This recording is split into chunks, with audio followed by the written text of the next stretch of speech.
अपने यूजर से इनपुट लेना है तो वो कैसे लेंगे आप, ठीक है। अभी शायद आपको थोड़ा सा लंबा चौड़ा लगेगा ये, क्योंकि इसमें दो तीन चीजें हैं जो आपको याद रखनी पड़ेगी कि हाँ ये ऐसे ही करना है हमें, ठीक है। लेकिन जैसे जैसे आप करते जाओगे तो आपको ये चीजें याद भी हो जाएंगी। आपने अगर इनपुट लेना है तो हमें क्या चाहिए, हमें चाहिए एक ऑब्जेक्ट। किसका ऑब्जेक्ट हम बनाएंगे, स्कैनर का। किसका बनाएंगे, स्कैनर। अच्छा ये जो यस स्कैनर है ये हमारा जावा डॉट यूटिल पैकेज के अंदर होता है। कहाँ पर होता है, Java dot यूटिल Java dot. Package. तो इसको हमें इंपोर्ट करना पड़ता है भाई। मतलब जैसे सी में आपने हैश इंक्लूड किया होगा, कुछ उसी तरह का कॉन्सेप्ट है, बट थोड़ा सा डिफरेंस है, वो भी डिस्कस करेंगे किसी दिन, अभी नहीं करते, ठीक है।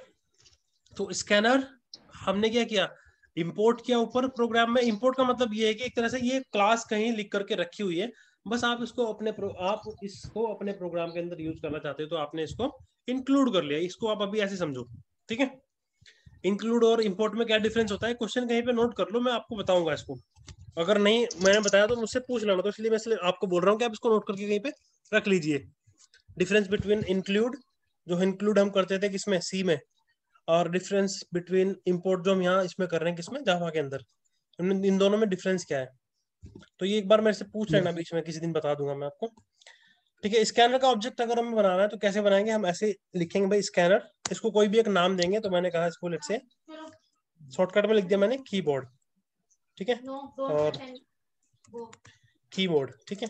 फिर लिखेंगे न्यू। अगर कोई भी ऑब्जेक्ट हमें बनाना होता है तो हम क्या लिखते हैं, न्यू लिखते हैं भाई, न्यू कीवर्ड ऑब्जेक्ट बनाने के लिए, ठीक है। फिर स्कैनर दोबारा से लिखेंगे, कंस्ट्रक्टर कॉल कर रहे हैं हम यहाँ पर। अब हम यहाँ पर क्या है, इसका इस स्कैनर को जोड़ सकते हैं किसी फाइल के साथ,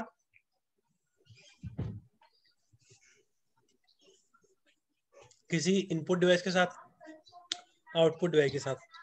तो हमारे केस में क्या है, हम इसको यूज करने जा रहे हैं अभी। स्टैंडर्ड जो हमारी इनपुट डिवाइस है वो कौन सी है, कीबोर्ड, कीबोर्ड। ठीक है। तो कीबोर्ड क्या होती है भाई, कीबोर्ड आपका रिप्रेजेंट करता है यहाँ पर जावा के अंदर सिस्टम डॉट इन, ठीक है। इस क्लास के अंदर एक फील्ड है इनपुट स्ट्रीम टाइप का, जो कि आपकी कीबोर्ड को रिप्रेजेंट करता है, ठीक है। अगर मैं सिस्टम क्लास को ओपन करता हूँ, ये भाई आपकी सिस्टम क्लास है। अच्छा एक चीज और ध्यान दो यहाँ पर, ये देखो सिस्टम डॉट क्लास, मतलब इसकी हमारे पास कोई जावा फाइल नहीं है, ये हमारे पास ऑलरेडी जावा ने हमें दी हुई है। कहां पर है, इसका पूरा पाथ भी देख सकते हो आप, सी प्रोग्राम फाइल्स जावा जेडीके JRE lib rt.jar। मैंने शायद पहले या दूसरे प्रोग्राम में बताया था कि जब आप कोई प्रोग्राम लिखते हो, है ना, तो उसमें दो क्लास यूज होती है आपकी, स्ट्रिंग और सिस्टम। देखो आप, एक तो ये आपने किया स्ट्रिंग, यस कर सर। लिया ना ये। और अगर आप लिखने जाते हो system dot out dot println hello, अगर आप ऐसे करते हो तो सिस्टम भी क्लास यूज हो गई आपकी, है ना। यस और ये क्या है, ये जो क्लासेस है जो जावा ने बना करके दी हुई है, ये हमें डॉट क्लास की फाइल फॉर्म में दी हुई है, डॉट क्लास फाइल की फॉर्मेट में, और जार में पैक करके दिया हुआ है। तो वो जार कहाँ पर रखी हुई है, मैंने एक दिन आपको शायद दिखाई भी थी। इसका पाथ अभी मैं दिखा दे रहा हूँ आपको, सी प्रोग्राम फाइल जावा जेडी के 1.8 JRE RT लिब RT.jar। और शायद आपको याद हो मैंने एक प्रोग्राम भी रन किया था जहाँ पे मैंने कमांड का यूज किया था, जावा वर्बोस क्लास नेम। तो वर्बोस में इसने दिखाया था कि उसने क्या क्या किया, उसने जार को ओपन किया, फिर इसने यहाँ से कुछ क्लासेस लोड की, फिर हमारी कुछ क्लास लोड की, याद आ रहा है। Yes sir. यस हाँ सर। जी, ठीक है। तो ये वो क्लास है सिस्टम, और इसके अंदर एक फील्ड है, देखो ये फील्ड है। अब जैसे हम अपनी क्लास में कुछ भी बनाते रहते हैं, इंस्टेंस वेरिएबल इसमें भी एक बना हुआ है, है ना, बट ये स्टैटिक है, तो ये इंस्टेंस वेरिएबल नहीं बोलेंगे इसको, ये क्लास का ही मेंबर है। अभी हमने ज्यादा डिस्कशन की नहीं है इंस्टेंस वेरिएबल और लोकल वेरिएबल और स्टैटिक वेरिएबल के ऊपर, तो वो अभी हम डिस्कस नहीं कर रहे। अभी आप सिर्फ इतना समझो कि सिस्टम क्लास के अंदर ये एक फील्ड है जिसका नाम क्या है, इन।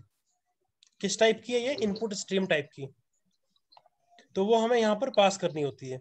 तो अभी के लिए आप क्या करो, आप इसको चाहे रट लो कि हाँ भाई अगर आपने इनपुट लेना है तो आपने ऐसे लिखना है, एक ये लाइन और एक ये लाइन आपने करनी पड़ेगी, ठीक है। नेक्स्ट, अब इससे आप क्या चाहते हो, कीबोर्ड, यहाँ पर बहुत सारे मेथड है। सपोज आपने कुछ कुछ लाइन पढ़नी है, टेक्स्ट पढ़ना है आपने कुछ, तो आप क्या कहोगे, नेक्स्ट लाइन। क्या करोगे भाई आप, नेक्स्ट लाइन, ठीक है। अब नेक्स्ट लाइन कर दिया आपने। ये नेक्स्ट लाइन क्या करता है, ये हमें वापस क्या करता है, स्ट्रिंग वापस करता है। अब अगर आप कहीं रखोगे नहीं इसको तो कहाँ रखी जाएगी वो स्ट्रिंग, कहीं भी नहीं रखी जाएगी। तो इसलिए मैं क्या कर रहा हूँ, मैं यहाँ पर बोल रहा हूँ कि स्ट्रिंग मुझे दो और इस लाइन वेरिएबल में रख दो।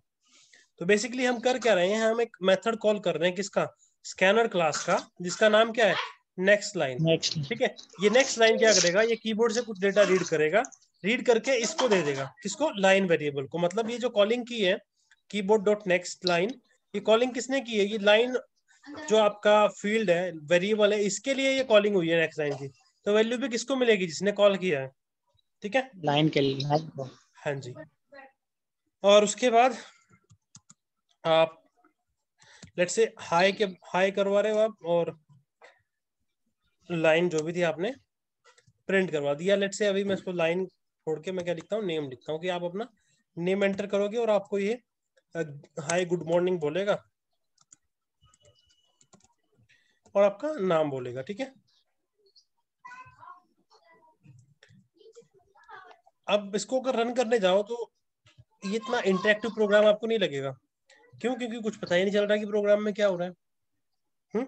ये मेरा वेट कर रहा है। यहाँ पे देखो ये रेड कलर की दिख रही है, मतलब आपका प्रोग्राम अभी रनिंग है। जैसे ये टर्मिनेट हो जाएगा तो यहाँ पे ग्रे आउट हो जाएगा या ब्लैक कलर का कुछ दिखेगा। तो ये वेट कर रहा है बेसिकली किसकी, मेरे इनपुट की।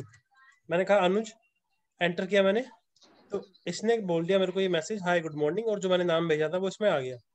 ठीक है, और इधर आप देखो ये ग्रेड आउट हो गया। यस समझ आ रही है।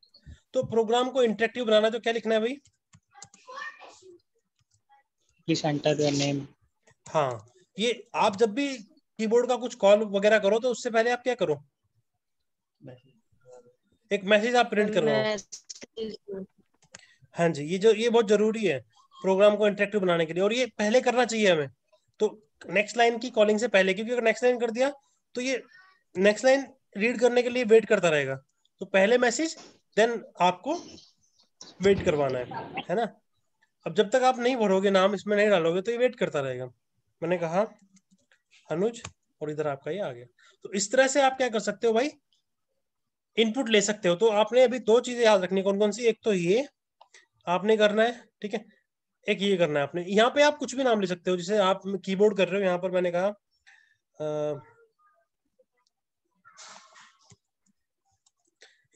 सॉरी बहुत मिस्टेक हो गई, थोड़ा जल्दीबाजी में इनपुट लिखना था मैंने, इनपुट। तो आप नाम यहाँ कुछ भी रख सकते हो ये वाला। ठीक है, समझ आई बात। जैसे नेक्स्ट लाइन है ऐसे ही हमारे पास और भी मेथड है, मैं आपको दिखा देता हूँ।